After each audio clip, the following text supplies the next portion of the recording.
1 in 3 Australian women has experienced physical or sexual violence. It occurs in all religions, among all levels of education, at any occupation. It is not restricted to a specific kind of woman, an area, a sexual orientation, or a culture. Despite this, many myths continue to obscure and undermine the incredibly serious nature of abuse against women. There are too many women in Australia alone who experience physical or sexual violence. These issues cannot be so easily dismissed as myths. The reality is that no woman, in any situation, experience, or activity, is asking for abuse. There are no exceptions. The fault of violence is wholly and solely on the hands of the abuser. Many claim that women should just remove themselves from abusive relationships as a solution to the problem of abusive men. This is a simple statement, but these situations are not as easy as they seem. Among the many reasons women stay in abusive relationships, it is sometimes more dangerous to leave. A man who is using violence against a female partner can be manipulative, controlling, and victim-blaming. Victims have low self-esteem, feel the abuse is their own fault, and are made to feel isolated and alone. Social stigma, the responsibility of children, and the lack of family, community, and financial support are a few of the contributing factors, without the major fear that if a victim tries to leave, that the violence will escalate.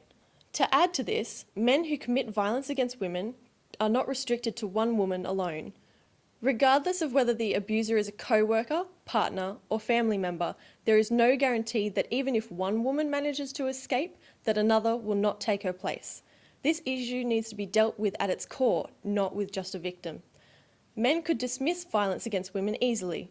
Any man could say, well, I'm not abusive, I treat women with love and respect. And that could be completely true. But violence against women is not an issue that only concerns women. Gendered violence can never be the concern of one gender alone. It's a men's issue because even though it is a minority of men committing violence against women, when violence against women occurs, it is mostly males who commit it. This creates a stigma of danger and suspicion around all men to all women. Even though not all men treat women and girls with contempt and violence, it is a responsibility to all men to create a culture in which this violence is unacceptable. This is because men are in a unique position to speak out and step in when male friends and relatives harass, abuse, or attack women. Men have a larger influence as a persuasive form of conscience on another abusive male, and can contribute positively towards a supportive network for these victims. This is especially true if they are the only person given disclosure to the violence, whether it is as a confidant or a witness.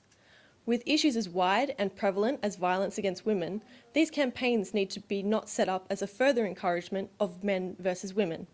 Everyone, of all genders, can help one another to create a world based on equality, justice, and destroy this culture of violence.